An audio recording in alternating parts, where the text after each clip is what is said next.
The Galactic Council chamber was full of panic. Strange beeping sounds echoed across the tall walls as screens flashed red.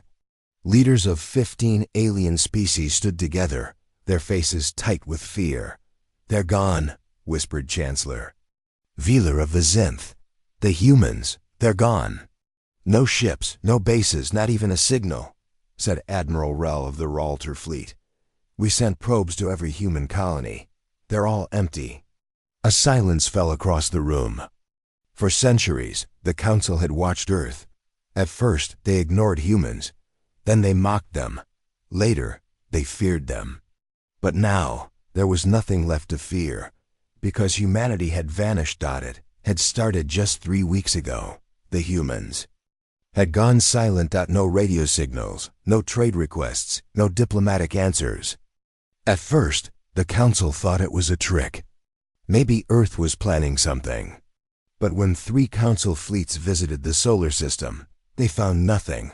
Earth was quiet. The moon bases were abandoned. Mars was empty. Even the giant cities on Earth stood still, powerless, quiet, and cold. Nature had started to grow back. Trees pushed through roads. Oceans were clean again, but there were no humans, no bodies, no messages. Just silence. "This doesn't make sense," said Council. Leader Draws, slamming a clawed hand on the table.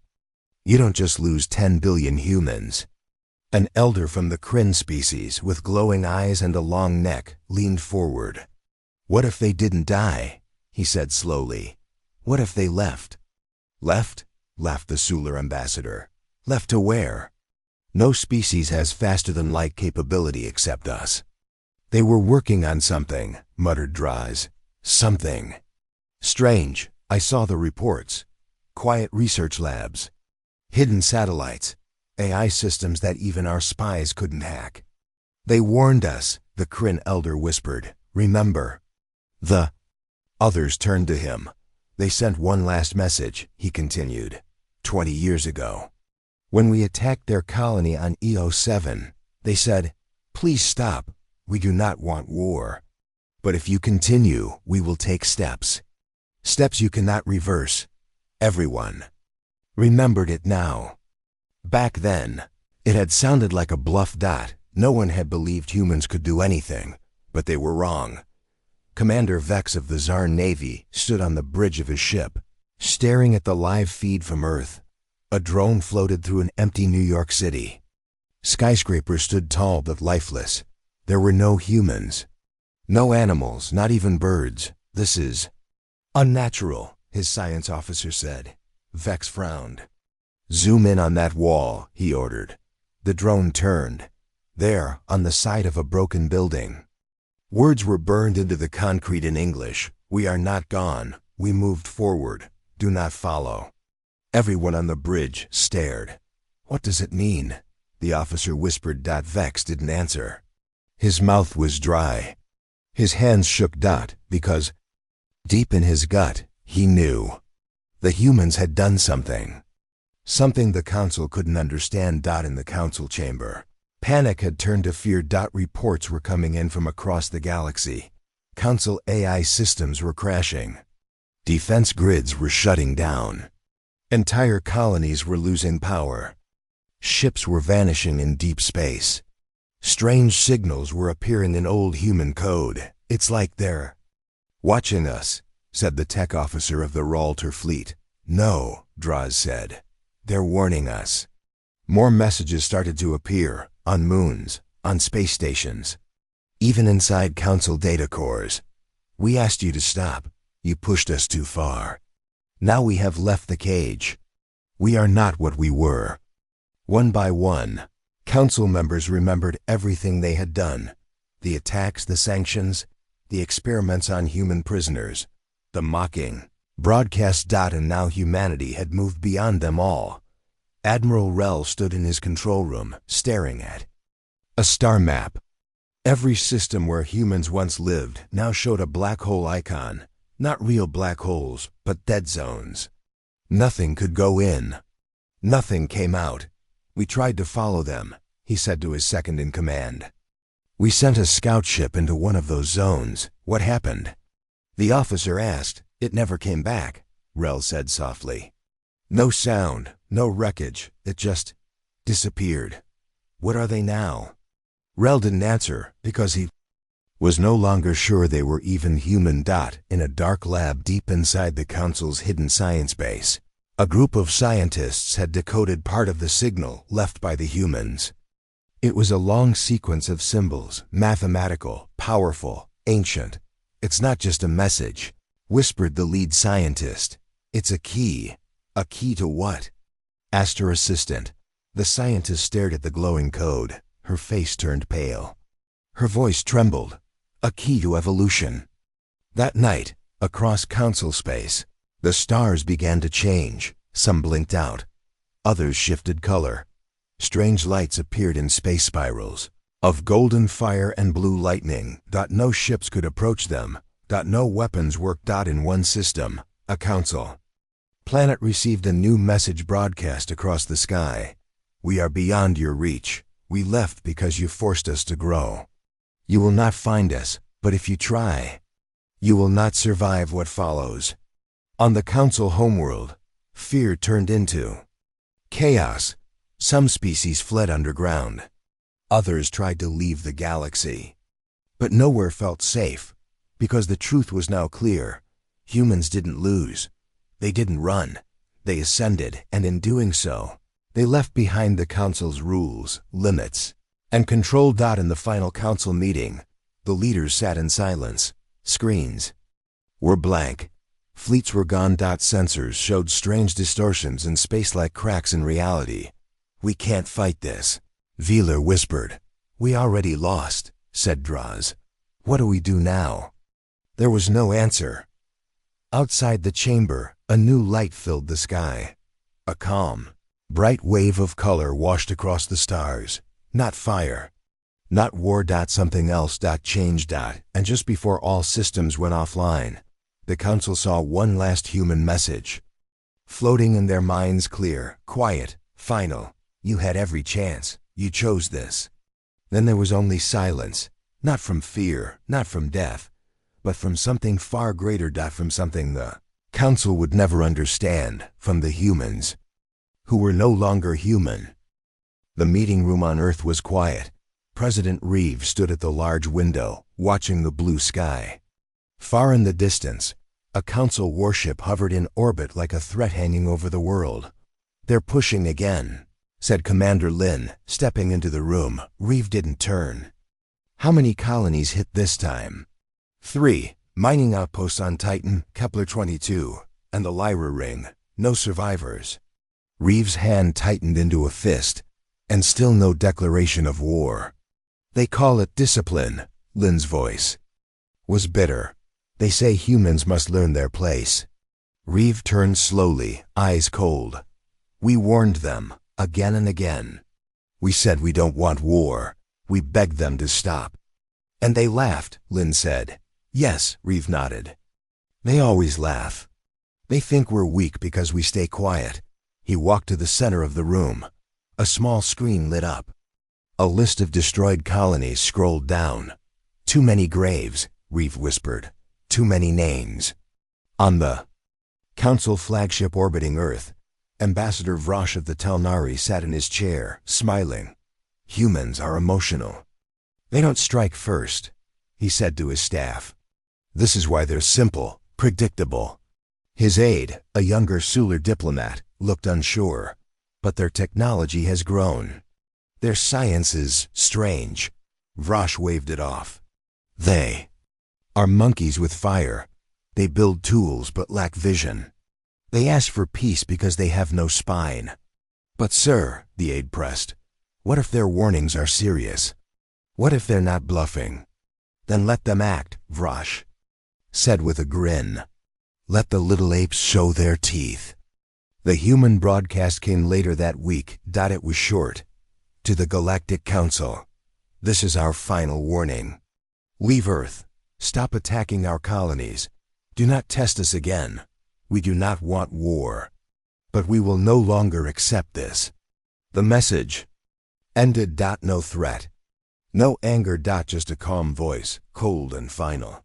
The council laughed. In the underground city of Solus Prime. Dr. Wren sat with her team in a quiet lab. They won't listen, she said. They never do, replied Dr. Hano. That's why we continue. On the table between them was a glowing cube. Strange symbols danced across its surface. It's working, Hano whispered. The code is active. The device responded to human thought alone. Wren nodded. We're close. Close to something else. Hano looked at her. Do we really want to finish this? We have no choice, Wren replied. They won't stop. They think we're beneath them. But they forget.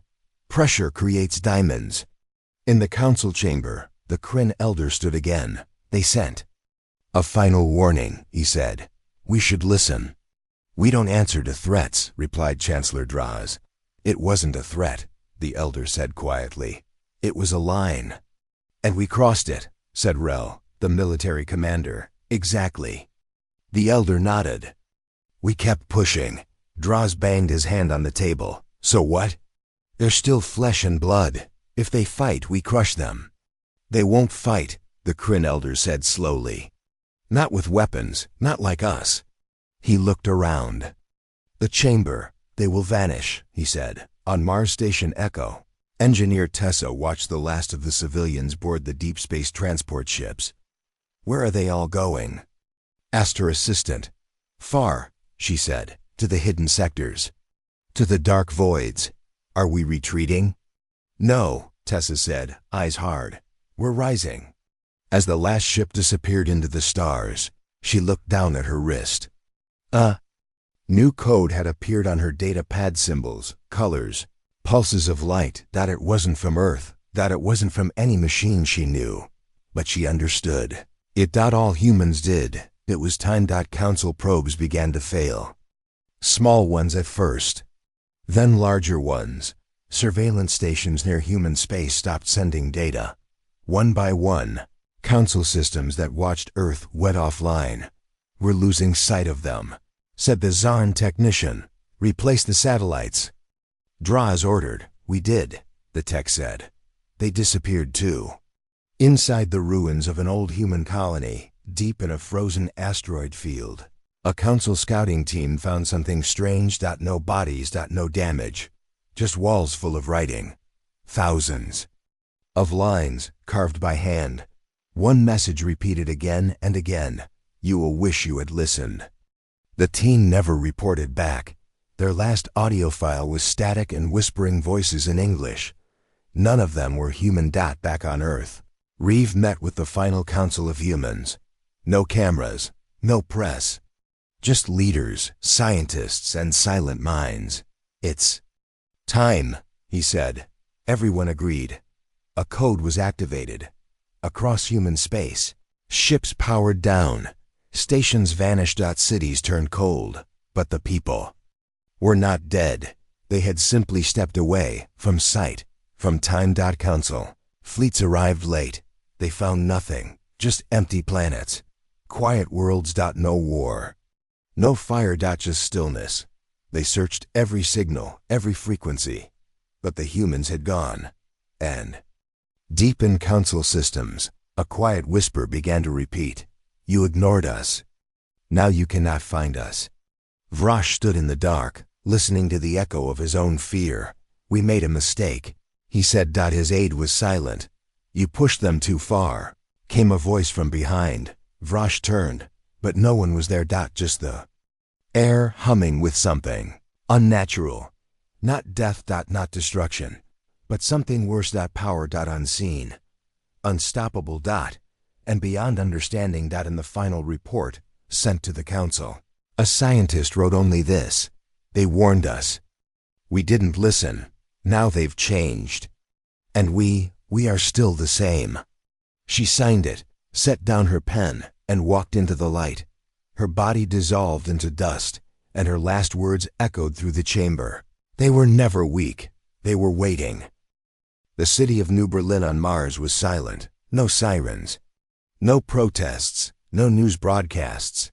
Only the quiet hum of underground systems running in perfect harmony. Above ground, red winds swept across the empty domes. Streets were clean, but no footsteps echoed anymore. Commander Eli Grant stood in the shadow of a tall structure, his eyes scanning the horizon. A small drone hovered near him, quietly recording. "They're watching again," his assistant said softly. Eli didn't look away. "Let them. The council will think we've gone weak," she said. Eli finally turned. "Let them think that too." The council's surveillance systems were still active. Orbiting probes around Earth, Mars, and the outer colonies captured every movement, every broadcast, every flicker of light. But in the last few weeks, something had changed. The humans had stopped communicating. No messages, no news, no public speeches, not even complaints. And that scared the council more than any weapon ever had. Back on Earth, deep beneath Antarctica's frozen surface, a quiet operation was underway. Dr. Kale stood in front of a glowing sphere, its surface filled with changing patterns and pulsing light. "How long?" he asked. 3 months at this speed," replied the engineer. "If we push it harder, it might destabilize." "No," Kale said calmly. "We go slow, quiet, invisible." His assistant frowned. "But what if the council strikes first?" "They won't," Kale said. "Not yet. They're still laughing." They were right. On the council homeworld, Ambassador Drex scoffed at the silence from Earth. "They're hiding," he told the council chamber. "They have no answer. They fear us." "Or they are preparing," the Kryn elder said in his soft voice. Drex turned to him. "For what? Their sticks and stones?" "Sometimes," the elder replied. "It is the quietest forest that hides the deadliest beasts." The chamber laughed, but the elder did not. That far from Earth, on the edge of council-controlled space, a human freighter named Aurora's Edge docked at a hidden station. It wasn't a military ship. It carried no weapons. Its cargo? Old tech, raw minerals, and human volunteers. Inside the station, a woman greeted the crew. She wore no uniform, no badge of rank. But everyone stepped aside when she walked by. "Everything ready?" she asked. The freighter captain nodded. "All materials delivered. The next wave will arrive in 6 days." She nodded back, eyes sharp. "We begin now." Deep in the station, under thick shielding, massive engines hummed. But they weren't for travel. They were for something else. Something no one in the galaxy had seen before. In the ruins of an old Earth city, a boy played with a glowing cube. It spun in his hands, floating without any touch. He laughed, unaware that the toy in his hands held code thousands of years beyond anything the council could understand. His father watched him from the window. "It's spreading fast," the man said into a small communicator. A voice answered. "Yes, the pattern is forming. Even the children feel it now." The voice paused. "Then we're almost ready." The change wasn't loud. It came in pieces, softly. One by one, humans stopped using standard tech. Council-style communication died first. Then their space beacons stopped sending signals. Then the language began to shift. New patterns, new tones, new forms. Council AI systems tried to translate. They failed. One analyst stared at the lines of symbols from a hacked human satellite. "This isn't just a code," she whispered. "It's alive." She backed away from the screen. "I think it's watching us." Across council space, reports came in. Human colonies were too quiet. Human ships were no longer seen. Human signals were no longer heard. But strange energy fields had begun to appear. Quiet storms of light in deep space. Small at first, then growing. Scout ship entered one of these storms. It didn't come out. The last thing its captain sent back was a single word: understanding. The message made no sense, but something in the tone of his voice made the council very nervous. Council spies on Titan watched with hidden cameras. They saw humans working underground. No signs of panic, no anger, no protests. Just focused. Team after team moved silently, building. Something. The footage showed walls of glowing crystal, machines that moved without power, and humans standing perfectly still for hours, eyes closed, as if listening to something far away. The spy commander watched the footage for the third time and shivered. "This isn't science," he muttered. "This is something else." At Earth's south pole, the final device was placed. A massive ring 20 kilometers wide was now complete. It did not rise into the sky. It went down, deep beneath the ice. Powered by gravity fields and human minds connected through neural webbing. Dr. Kale stood in the control room, watching the readouts. "It's time," he said. One by one, human stations across the galaxy blinked out. Not destroyed, not abandoned. Just gone, lifted from this layer of existence. The humans inside had begun the shift. On the Council flagship, alarms rang. All human beacons are offline. Ships have vanished. Colonies report no activity. The Council members gathered quickly. "What's happening?" Draws demanded. "They're leaving," the Kryn elder said softly. "Running away?" Someone asked. The elder shook his head. "No, not running, ascending." A deep silence fell over the chamber. In orbit above Jupiter, one Council ship spotted a strange object rising from below the gas clouds. It was shaped like a sphere, smooth and silver. They tried to scan it. Nothing. They tried to hail it. Silence. Then it pulsed once and vanished without a sound. Right before it disappeared, their systems recorded a message burned into their ships. "Oh, you watched us build. You didn't understand. You still don't." Back on Earth, President Reeve gave one final command. "Send no more messages," he said. The Council made its choice. Commander Lin stood beside him. "Are we truly ready?" Reeve nodded. "We were born ready. We just didn't know it." As the sky above Earth shimmered, as light bent and space twisted, the last of humanity prepared to leave. Not into space, not into hiding, but into a different layer of existence. Higher one, where the Council couldn't reach, couldn't follow, and couldn't control. In the last report from Council intelligence, a shaken analyst wrote, "We thought they were sleeping. We thought they were broken. But all this time, they were building a door, and now they've walked through it. We don't know where they went. But we know one thing, they're not coming back." The chamber deep beneath the old Himalayan mountain range was silent, except for the hum of light.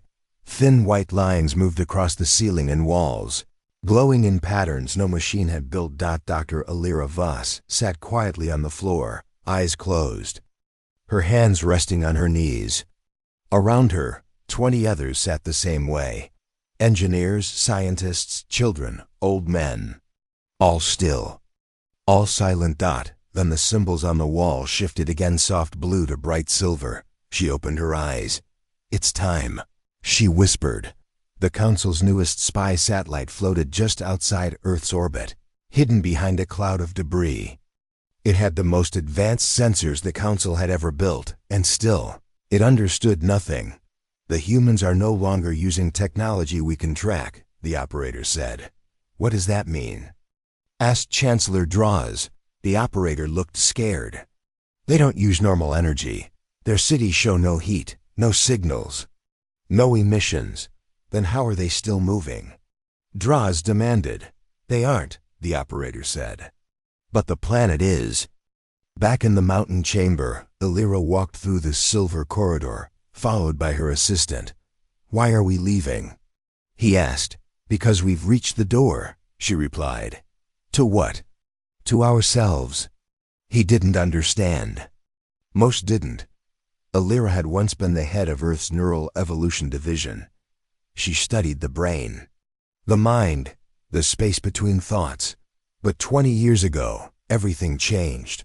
She found the pattern. Not in a lab, not in a machine, but inside a child. A girl from a ruined colony. Quiet, always watching, always listening. One day, that girl wrote a sequence of strange lines on the wall of the refugee center. Curved, beautiful, impossible. When Alira read them, her mind opened, not like a dream, like a second sunrise. The council had first learned of the pattern from a broken human server found on Titan. Strange markings. No language, no code. But the symbols had power. Their top minds tried to study it. One by one, they either went silent or mad. One scientist scratched the symbols into the floor of his lab before disappearing. Another sent one message before. His ship exploded in deep space. They are not changing machines. They are changing themselves. Alira walked into a round room lined with mirrors. In the center stood the girl, older now, but still quiet. Her name was Sira. She spoke without words. You brought them?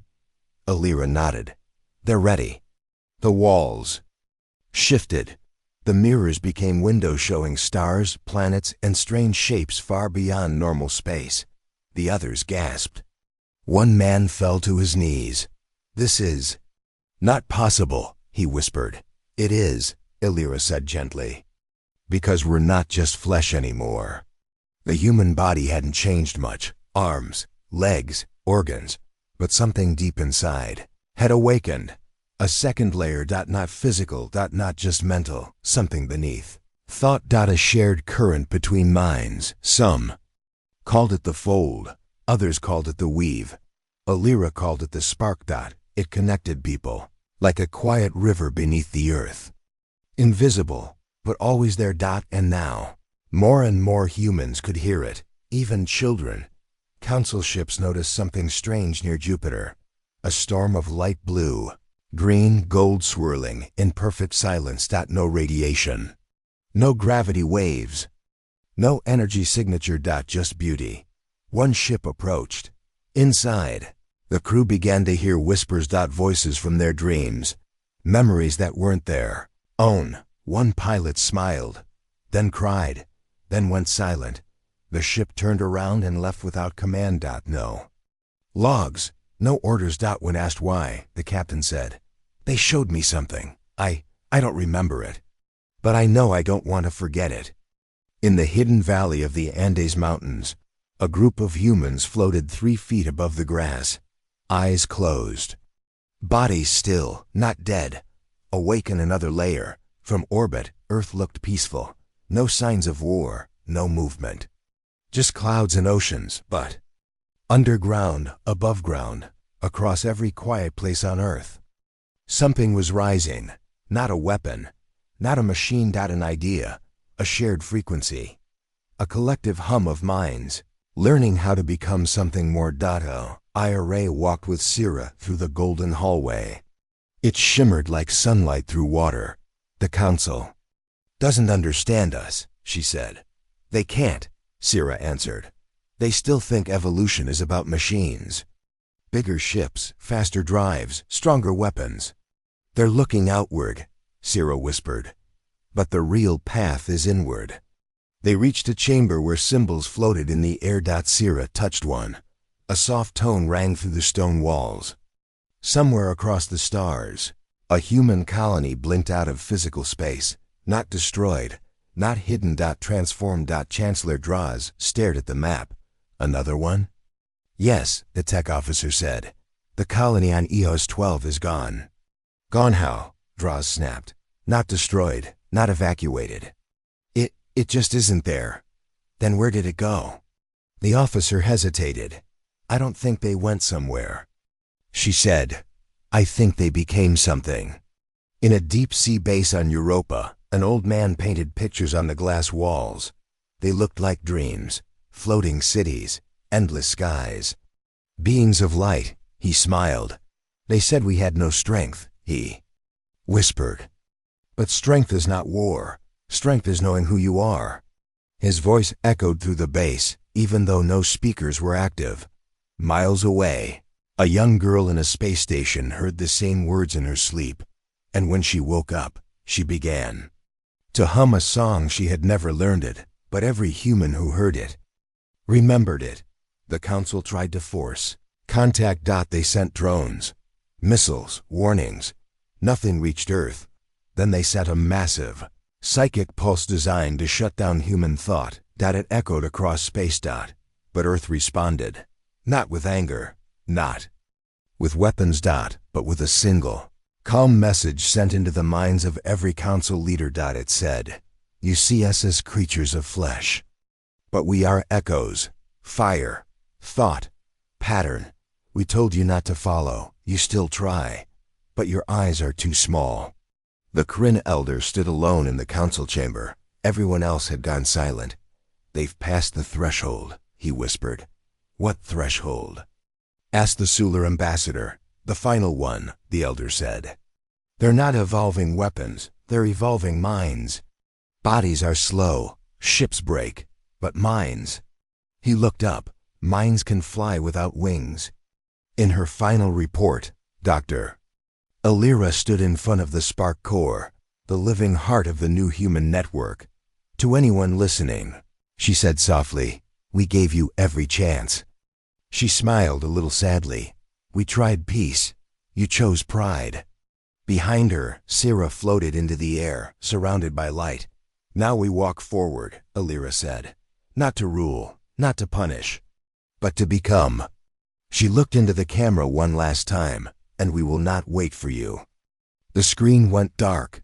On the edge of the galaxy, in a quiet void where stars whispered secrets only time could hear, something new was born.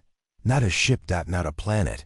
A presence. It stretched like a thought across space, calm, warm, full of understanding. It did not speak, but every human across the stars smiled at the same time, and they knew they were not many anymore. They were one. The Council's warship, Judgment Flame, floated in the black void beyond Earth's solar system. It was one of the largest ever built, 30 kilometers long, armored with neutron plating, and armed with weapons strong enough to destroy a moon. Admiral Krell stood on the command deck, staring at the quiet screen in front of him. "No signals?" He asked again. His communication officer nodded nervously. "No, sir, nothing. Earth's still silent." Krell narrowed his eyes. "Too silent." He turned to his science officer. "Scan deeper. Look for movement, gravity shifts, heat, anything." The science officer hesitated. "Sir, we've already scanned 5 times, Krell growled. "Do it again." Everyone obeyed, but the tension in the room was thick. For weeks the humans had vanished. No colonies, no broadcasts, no visible life signs. But the Council knew they hadn't been defeated. And now, fear had begun to take root. Back in the Council's Central Command Chamber, Chancellor Draws paced in front of a giant display. 3 ships missing this week, he said. 3. "They went near human zones," said the Ralter representative. "They were scouting," Draws snapped. "Not attacking." The Kryn elder watched from his seat. "You sent ships where you were warned not to go. They were just humans," Draws shouted. "We should have destroyed them when we had the chance." The elder looked at him calmly. "You had the chance. You chose pride." Draws turned to the others. "We need to strike now while they're still hiding."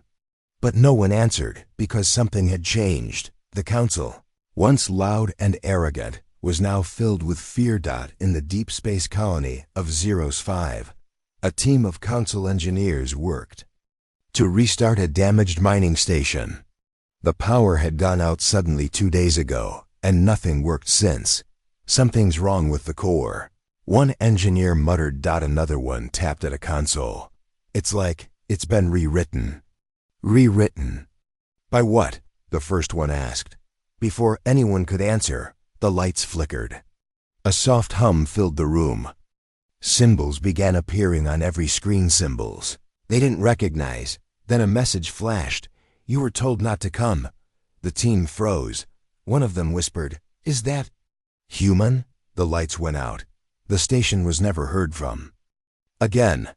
Admiral Krell's ship received a strange signal near Pluto. It wasn't a voice. It wasn't music. It was a low pulse, slow, steady, and deep. The crew listened. Then one officer stood up suddenly and walked toward the airlock. "Kren." "Where are you going?" shouted another. The man turned, eyes empty. "They're calling me," he said softly. And then he opened the door. "The council called an emergency meeting. We can't ignore this anymore," said the Zarn commander. "Something is happening." "They're not using weapons," said a scientist. "They're using something else, something we don't understand." "A virus?" someone asked. "No," the scientist whispered. "A signal." "What kind of signal?" "One that touches the mind," she replied. "It speaks without words. It pulls people." Draws slammed the table. "You mean brainwashing?" "No," she said. "I mean evolution." In a remote system, a Council AI ship entered a zone marked Abandoned Human Colony, Level Red. It was an unmanned vessel, built to record data without risk. At first, everything was normal. But then the ship's cameras showed something strange. Floating above the colony was a giant ring of light. It wasn't physical. It shimmered like water and pulsed like a heartbeat. The ship tried to scan it. The systems crashed. Before everything went black, one final image was recorded. Inside the ring, human figures, not wearing suits, not breathing air, floating, glowing eyes closed, hands raised, as if praying to something far beyond the stars. On the council homeworld, fear spread like fire. High-level leaders stopped sleeping. Officers began seeing shadows in their dreams, shapes of humans standing in silence. One general screamed during a meeting and said, "They're inside my head." He was taken away, but everyone else in the room had heard the whisper too. Just one word: remember. A council science ship named Truthpiercer was sent to investigate a disappearing star near the Orion Belt. When it arrived, the star was no longer missing. It was different, still burning, but flickering in strange colors: red, blue, gold, violet. Patterns danced in its light. They tried to record the data, but the star spoke, not through sound, but directly into the minds of the crew.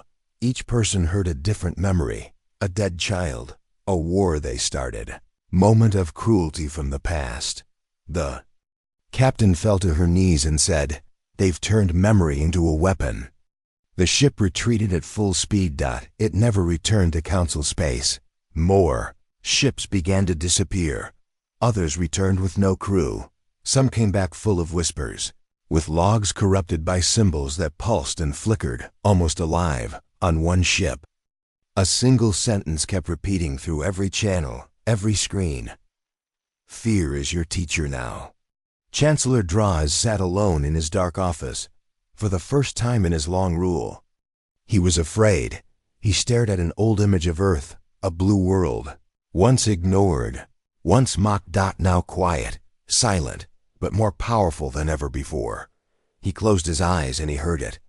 A low hum, a song, a voice that wasn't angry, but full of truth. It said, "You created monsters, but we chose to become something more. You wanted to control.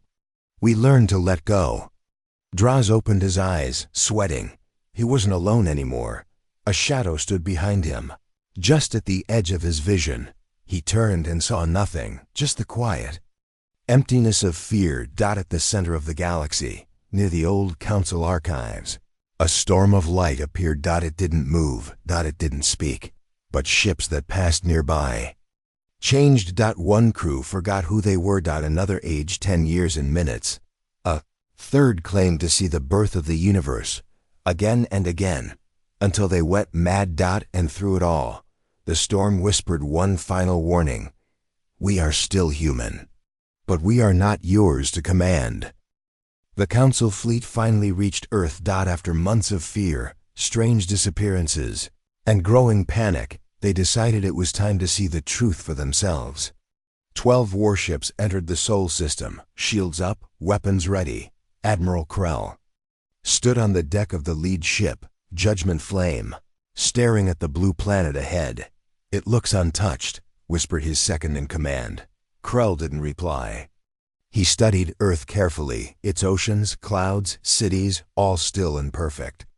But something was wrong. "Scan the surface," he ordered. The officer tapped controls. After a pause, he frowned. "Sir, no life signs." Krell turned slowly. "What? No humans, not one. We're scanning every major city, New York, Tokyo, Moscow, Sydney, all empty." Krell's voice dropped to a whisper. "Then where did they go?" "In orbit. Satellites still circled Earth. They were active. But silent. No messages, no broadcasts. No heat signals." The ships moved closer. Through high-power cameras, the council officers could see everything: cars still parked on streets, lights still on in buildings, food still warm on tables, but no people. Not even bodies. As if the entire species had vanished in a single moment. "It's like they just stood up and walked away," said a pilot in shock. Another whispered, "Maybe they were taken." "No," said Krell. "They weren't taken. They left." The fleet sent drones down to the surface. Cities were clean. Machines still worked. Gardens were green. Artificial systems maintained everything. It was perfect, but silent. Not a single voice. No movement. No birds. Not even wind. One drone flew over a park. Children's toys lay in the grass. A swing moved slowly back and forth. Another passed through a library, where books still lay open on tables. Then the drone received a signal. Just one line of text. "You were warned not to follow." Back on the council homeworld, panic spread again. A new message had been received this time from Earth's orbit. It was a visual. The inside of a classroom. A chalkboard. Had one sentence written in large letters. "We chose silence, not surrender." The room was empty. The camera zoomed out, and for a second, something flickered on the wall's shadows. Of children. Not real ones. Just outlines. As if they had been burned into time. Then the feed went black. Admiral Krell walked alone through the halls of an empty human building. His boots echoed on the floor. "This place gives me chills," said his officer through the radio. Krell stepped into what looked like a museum. Paintings of Earth's past covered the walls. Wars, discoveries, space travel. And then, in the center, one large painting caught his eye. It showed a man standing on a cliff, looking at the stars. Behind him, shadows of machines, soldiers, and weapons fell away into dust. Ahead, the sky was filled with light. Krell stared. "I don't think they died," he said quietly. "What then?" His officer asked. "I think they changed," Krell replied. "I think they found something beyond us." In the basement of a human facility, council techs found a strange room. It was round, filled with chairs and screens. But all the screens showed the same image. A spiral of stars. One of the screens flickered and changed. Now it showed each council species, one by one, sleeping. Then the humans appeared, awake. And walking away. As the others stayed frozen. Ships above Earth began losing connection with their crews. One officer began laughing uncontrollably. Another stood silent, repeating a single word: "Empty, empty, empty." Krell ordered everyone back to the fleet. "We are leaving," he said. "But sir, we haven't learned. We've learned enough." As the council ships pulled away from Earth, the planet began to glow faintly, not with heat. Not with power, but with something else. A kind of shimmer. As if the world was slipping away, out of phase with their reality. Then in one flash, Earth vanished from every scanner, still visible to the eye. Unreadable. Untouchable. Unreachable. The fleet returned home. Council leaders met again. "This is impossible," said Draz. "They're gone. But the planet is still there." "They evolved," said the Kryn elder. "Not their bodies, their minds." "They walked into another layer of existence," said the scientist. "Left this one behind." Draz's hands shook. "But they were primitive once, just monkeys in metal suits." They were, the elder said, until we pushed them too far. Later, a message was found burned into the side of the lead ship. No one had seen who or what did it, but it was written in perfect, clear letters. This was our home. You came too close. We are no longer here, and we are not coming back. The Council banned all missions to Earth. The system was marked as locked, no entry. But late at night, deep in the quiet of space, some still look toward the blue planet. Still beautiful, still silent, and they wonder if humanity is really gone, or if they're just waiting, watching from somewhere else. The council chamber was colder than usual. Not from the air, but from fear. 12 species sat in silence. No one spoke. No one moved. The lights were dim.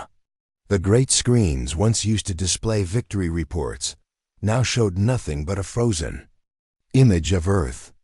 Glowing faintly in the dark, Counselor Varn of the Drek finally stood. His voice cracked. We need to speak of it. The room shifted uncomfortably. We all saw the reports, Varn continued.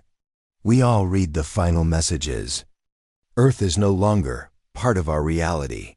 Humanity is gone. But something remains. You call that truth? Spat Counselor Romar of the Vexery. Truth does not vanish into light. Truth does not evolve into gods. It's not magic, said Elder Krylo of the Kryn quietly. It's understanding. They unlocked something. Something we couldn't. They were below us, snapped Romar. Inferior, they were, Krylo said, until they weren't. Some called it the departure. Others whispered the ascension. But in private rooms and dark corridors, they used another name, the shattering dot. It wasn't about Earth disappearing. It was about why. Because the council had known deep down they had gone too far. They had pushed, mocked, tested. And the humans had warned them, again and again. And then one day, they were gone. Left no bodies, no ships, no cries, only silence. That silence was louder than any weapon they had ever faced. A scientist named Relka studied the recordings from the last Earth visit. Her eyes were hollow, her movements slow. There is a pattern, she whispered in a briefing room. Before the disappearance. All over their planet. What kind of pattern? Someone asked. Rielke pressed a button. Images filled the wall, symbols. Carved into metal, inked on paper, even burned into the ground. Each one showed a spiral.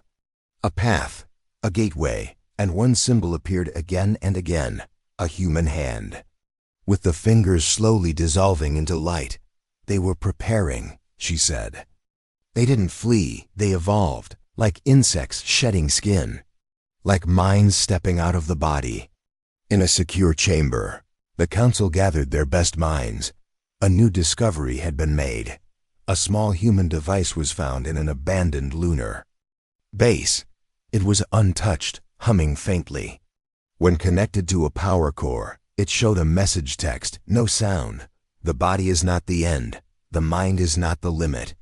You feared what we might become. Now you see it. Then the screen flashed once more and shut down. No one could restart it.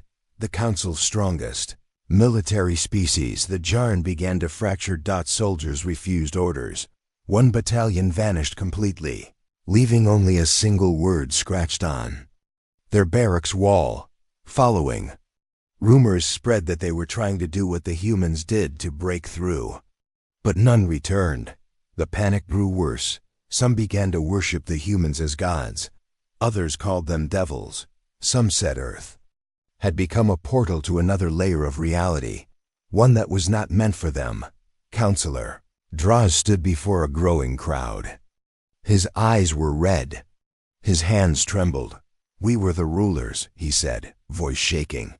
We were the center of the stars. And now we tremble before a species we once laughed at. He pointed to the image of Earth. They broke the laws of nature, of power, of war. This is not evolution, it is escape. Cowardice. A voice spoke from the shadows. No, it is truth. Draws turned. Elder Kralo stepped forward slowly, cane tapping the floor. You and the others broke them, Kralo said softly. Mocked them. Bombed them. Threatened them. You wanted them to kneel. Instead they rose. Draj shook his head. It's not possible. Kralo leaned closer. Truth doesn't care what you believe. Deep in space, a mining ship picked up a strange signal from a distant system. It was simple, a melody. Soft. Human. A child's voice humming. The crew listened in silence, and then one of them disappeared. No sound, no flash. Just gone. Only a set of footprints remained, glowing faintly. And next to it, carved into steel, he was ready. The council finally voted. All research on humans was banned. No more missions. No more signals. They erased human records from schools, burned books, blocked archives. But the truth had already spread. In whispers. In dreams. In strange symbols appearing on walls across a dozen worlds. The same spiral, the same hand dissolving into light, and always the same feeling they had pushed too far. And now they couldn't go back. One day, a young council child walked to her mother with wide eyes. Mom, she said, do humans still watch us? Her mother knelt down. No, sweet one, they are gone. The child blinked. Then why do I hear them when I close my eyes? Somewhere, in a place no scanner can find, a voice speaks into the dark. They tried to break us, but we broke through. And now we are more than they ever imagined. The stars had never felt so quiet. The council met again, not in their usual golden hall, but deep underground, inside a hidden vault carved into an asteroid. Every system had fallen into fear. Rumors spread like fire. People spoke of dreams, of whispers, of signs no one could explain. Something was coming. No one knew what, but they all felt it. Counselor Tyrax, once proud and loud, now sat hunched over the table, his voice thin and broken. We made a mistake. Krilo, older than anyone else in the room, nodded. No, we made many, but this will be our last. A young scout entered the chamber, shaking. We found something, near the edge of the Erlen belt. Everyone turned. What did you find? Asked Varn quietly. The scout dropped a small device on the table. A beacon, human-made, still active. They all stared at it. No one moved. What did it say? Romar asked finally. The scout's eyes filled with fear. It said, this was your last warning. You chose to touch what you were told to leave alone. Silence fell like a stone. And then? Asked Krilo. The scout swallowed hard. Then it played a sound. It was laughter. A secret group within the council, ones who still believed in control, in power, decided to take a chance. A final one. We'll launch a probe, said High Marshal Zine, into Earth's orbit. Just a small one. No weapons, just eyes. Krilo warned them. That would be your last mistake. But they did not listen. The probe launched silently. Fast, cloaked, hidden behind layers of shielding. As it entered Earth's orbit, it began to send back data. First, it showed nothing. Just clouds, water, forest. Then the image blinked. Everything changed. The planet was glowing, but not with fire or heat. With consciousness. The systems on the probe began to fail. One by one. Then a final image came through, a figure standing alone in a ruined city, surrounded by silence. A human. Eyes bright with something no species had ever seen. The figure looked directly at the camera and spoke 3 words. You never learn. The feed cut. The probe melted. Gone. Back in the council chamber, panic exploded. They're still there, shouted Tyrax. They're watching us. No, said Krilo slowly. We watched them. We judged them, hurt them. And they moved beyond us. Then why return? Someone yelled. Krilo looked up. Maybe they're not returning. Maybe we're walking into their shadow. Then came the signal. A simple message sent to every council world in every language. You pushed too far. This was your final mistake. We will not destroy you. You will destroy yourselves. We already did. No ships arrived. No attacks followed. But things began to change. Machines stopped working. Memory banks erased themselves. Space travel became unreliable. Ships disappeared between stars. And always the same last signal before contact was lost. Human laughter, not cruel, not angry, just disappointed. Entire civilizations fell into chaos. Some went mad. Others built temples to worship what the humans had become. A few still tried to fight, to understand, but it was too late. The humans had left something behind. Not a weapon, not a virus, not a god. An idea. The idea that limits were a lie, that fear was a choice, that death was not the end, but the start of something greater. And that once a species learns how to walk beyond the stars without ships, without war, without fear, nothing can stop them. On a broken moon, Krylo stood alone. His people were gone. His mind was tired. He looked up at the night sky and whispered, "Was it mercy, or was it justice?" A voice echoed in the air. Not from speakers, not from machines. From inside him. It was evolution, and you were not ready. Krylo closed his eyes. And smiled. For the first time in centuries, he felt peace.